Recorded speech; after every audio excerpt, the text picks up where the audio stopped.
Hola, hola, and welcome back to Voice Memos. So, in this episode, we're going to do another informed versus insane or versus insanity, just with all the tariffs going on. I mean, obviously, every day something's happening. So, I like to do an episode like this to talk about what's happening and what I'm doing to stay informed, but also just keep my sanity, how I'm finding balance in the crazy world that we're living in.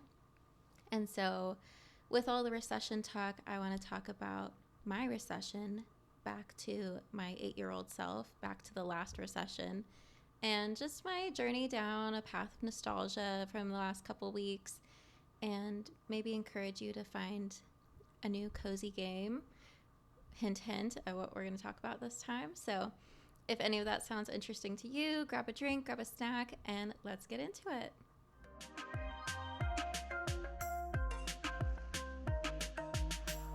Alrighty. So, like I said, tariffs. We've all heard about the 145%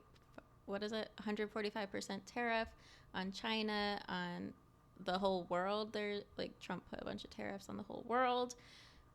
Stock market crashed, then came back. It's like in high flux. Last thing I saw was from the Rolling Stones with Trump officials hoarding toilet paper ahead of these tariffs. Yeah, like it's not in a good state right now, I would say. And I work in the financial industry, and so literally every day it's like, our company's doing fine in this crazy world. Keep investing. Everything's fine. Which I'm not worried about my job or anyone's job at my company, but definitely we could see things happening with layoffs or something like that in the next few weeks if these tariffs really do hold out. So it's hard to just hear about that. It's completely out of our control.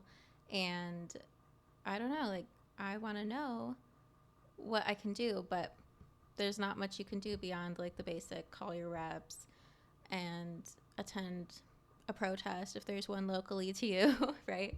So what I've been doing is kind of going down a rabbit hole back to 2008, just pure nostalgia as much as I can find it, because nostalgia is one of those most powerful emotions that we have, where if you see something that brings back those nostalgic feelings, suddenly you're transported back to that time.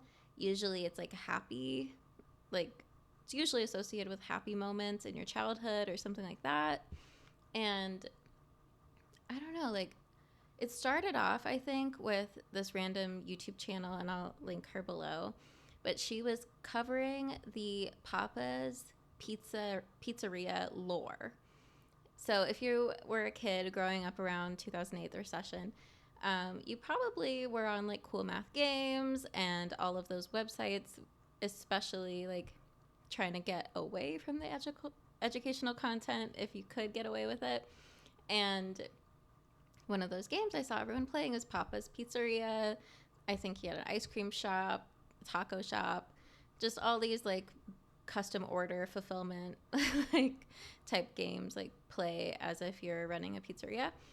And so she was going through all the lore. I had no idea that like there were aliens in that game, that it went deep. I'm going to leave it at that. But that kind of kickstarted this like deep dive rabbit hole into like the rest of her channel, and she was covering all of my favorite games that I had like growing up as a kid.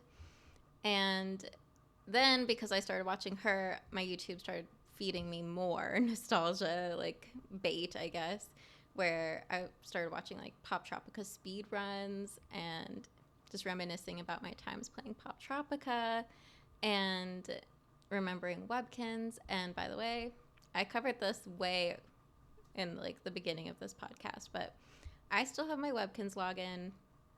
I still check in on my little kins every once in a while because they're lonely out there. And yeah, they're just kind of sad in their giant mansion because I had like 20 Webkins on my account.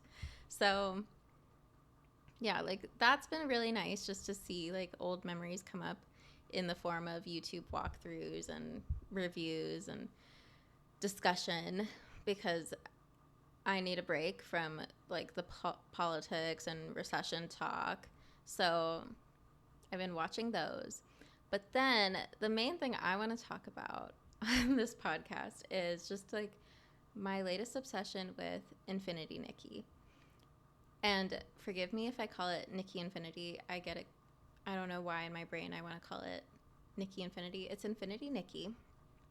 So if you're not familiar, this game was released around December. It's part of a Nikki franchise of dress-up games, although this one is much more in-depth from the previous games, as it's an open-world dress-up game. And it's built on the Unreal Engine, so the same engine that runs Fortnite, which means it has these beautiful landscapes, like just so photogenic and unreal, like mountains, castles, giant rock formations, beautiful meadows, like cherry blossom trees, the ocean, just so many beautiful scenes in this game.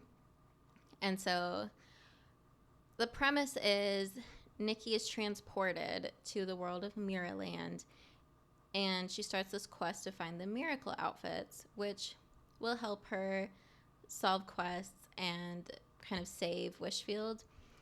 It's getting kind of complicated with the latest update, and there's a lot of drama around the latest update, so I'm not going to talk about that.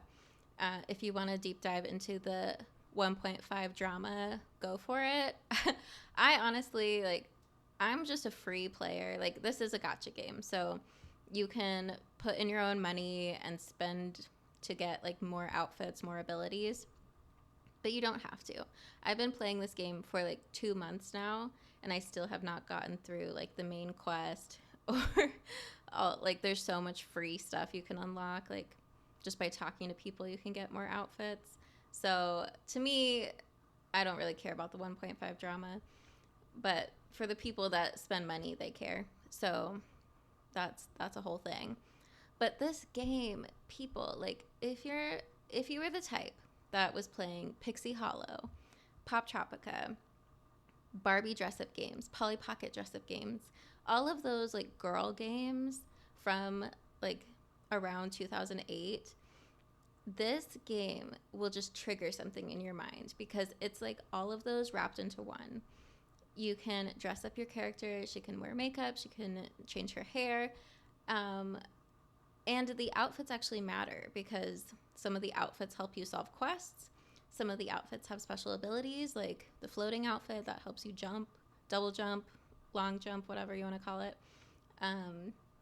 The purification outfit helps you, like, battle the little S-lings. And the bad guys in this game, like, you do encounter a lot of them, and there are even, like, boss fights. But I am a bad combat player. Like, I run away from combat. It stresses me out. And I usually need, like, a million tries to get through a hard level. None of these levels are, like, that hard that you'll have to rage quit. And honestly, like, the biggest thing about this game is that it's a parkour game, because there's lots of levels that mostly rely on your ability to find a path through various heights of objects and get to the next level that way. And do the right timing and such, like. So if any of you played Mirror's Edge, I don't think it was a recession game, but that was one of the first games I ever beat. I finished it all the way through, and that game is a parkour game. So yeah, it just hits something for me. Even the music and sound effects of this game, they're so, like, magical.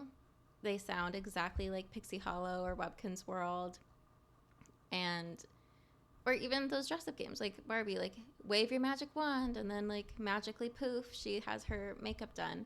Like, any game that has that magical sound effect, it's going to remind you of that. And I've just been having so much fun playing dress up and collecting cool outfits. There's a whole photography side quest of this game where, like, you can gain points by taking cool pictures in the game. I'm not as much into that, because it's just pictures of Nikki over and over again. Like, that's the only person you can play as. So I don't really want to have a million pictures of Nikki, but I love dressing her up.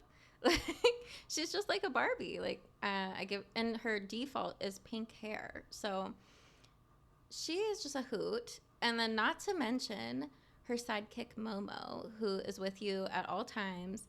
You can even shrink down and ride on top of Momo's head.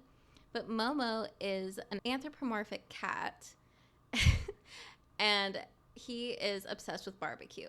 So as soon as the plot gets too serious, he'll throw in a side comment about like, not what if this impacts barbecue, or like, or some of his famous quotes are like, it's shinier than barbecue, and he has like this hilarious like gruff, high pitched voice. I'm not doing it justice.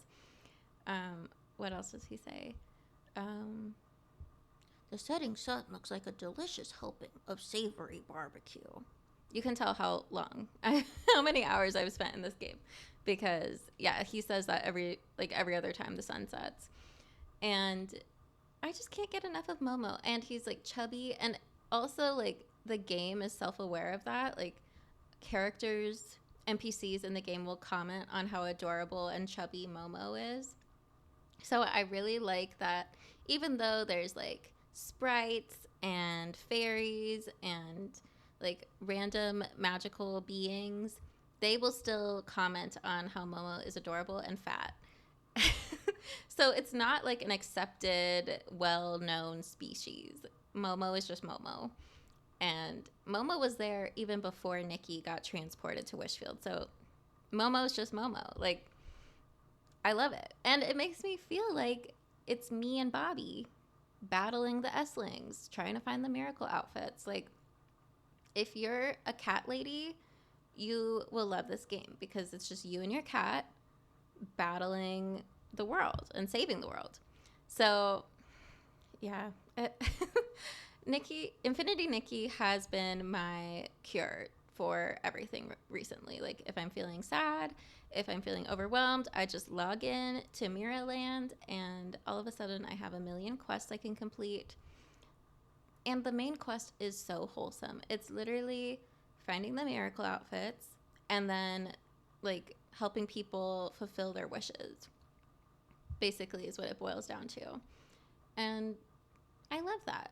There's also a whole element of styling contests, which unfortunately it's more about just upgrading the like clothing pieces and less about like your creativity to put together pieces. I would love if there was something that actually could somehow score, like, oh, you used a certain color palette and that increases your score, or all your pieces have this texture to them. Like, it's not that advanced. So unfortunately, the styling contests are more just a way to like rack up points in the game. And I mean, they do have amazing bosses though. Like, I wish you could get the outfits of the bosses, because they're called like the Sovereign of Cool and the Sovereign of Sexy. Like, there are sexy outfits in this game. But what I love about it is that it's all from like the female gaze. Because like, if this game had been built for men to play, and there are plenty of games where it's made for men, but the main character is like a really busty, thin woman, like, then that's what Nikki would look like. But Nikki, she is definitely like just more of like, she is slender. It is a Chinese game, like that's the beauty standard. But she's not like voluptuous like you would expect from a game built for men. And her outfits, even when they are sexy, I feel like the type of clothing it is just something that women would pick to wear around women. Or like, you and the girls are going out, like, you're not really wearing these outfits to seduce anyone. And so far, I mean, like I said, I haven't been through the whole game, but so far there's no like romantic quest for Nikki. So it's really just a pure quest to fulfill people's wishes and bring peace and harmony to Wishfield and Mirrorland. So yeah, like, there is an element of sexy, but I love that sexy can be separate from seduction. Because honestly, like now that I'm 25 and I feel like my frontal lobe is kicking in, it's fully developed, or it's like 99% there. I feel so like womanly recently and confident, and I think Nikki embodies a lot of those traits of like confidence and just like owning yourself. There are times in the dialogue where you can choose two different things to say, and a lot of the options are like confidently answer or shyly answer. So like every woman has that battle in their head of, should I answer assertively or should I answer more like safely and shyly reserved? And I love that you have the option in the game to help Nikki be confident and in turn maybe have some self-awareness and realize you can be confident as well. So there's just so many good things about this game. Like I could keep going. I've already talked for like 15 minutes about Infinity Nikki. And I just hope you get it because, or at least try out this game because it's totally free. I play it on my iPad. You could play it on your phone, although I feel like the screen would be so small. You wouldn't be able to appreciate the detail because, like I said, this is on the Unreal Engine. I think if you're playing on PC, you could literally have ray tracing on. It will show every sequence, every glitter, every diamond that is on these bedazzled outfits. And the level of detail is kind of insane from the developers for this game. So they must be making a shit ton of money from like the whales playing. But I just, it just brings back so many memories of the games I grew up with. And it's really been like my comfort blanket, my security blanket. It's really just been like there for me for the past couple weeks, especially during the move. Like it helped quiet my brain because if you've moved recently, you know there's a million things to do at all times and everything's like slightly out of place. And now I feel like my home's at like 99% done. The counters are clear of projects for a second and I can feel like I can breathe. So life is good. Like even though we have this like doom on the horizon, you gotta find the little pockets of joy. And for me, that's been Infinity Nikki. So I hope you can find a pocket of joy for yourself and maybe try out this Infinity Nikki game. Maybe find another cozy game that makes you feel safe and gives your brain a break from the constant overwhelm. And if you missed like the first episode or two of this series, I shared like this newsletter that I've subscribed to, which is called The Log Off from Vox. And I'll link it again on this one. But I've recommended that to a couple people and they've told me that they recommended it to more people. It's just a super concise newsletter that tells you, it sends out every day, but it's usually like a 5-minute or less read, and it tells you everything crazy that happened. But also if there's any actions you can do, it says those. And it just feels very like matter of fact, to the point, but also like with a hint of optimism. So I really like that newsletter for staying informed but not overwhelmed. So if you need that, I would highly recommend. I mean, I could tell you more tips like stay off Instagram, stay off social media. Like I'm doing those things, but I know that's not realistic for everybody. So what I do think is realistic for everybody is Infinity Nikki. So I think I'll leave it there. It's going to be a shorter one this week, but I hope that I brought you down a little bit of memory lane and that you can find some fun with some nostalgia in the coming week. If you liked this episode, leave a like, subscribe. I publish bi-weekly on Spotify, Apple Podcasts, and YouTube. And so it really helps out if you give a like or subscribe. And I'll see you in the next one. Stay safe out there. Bye.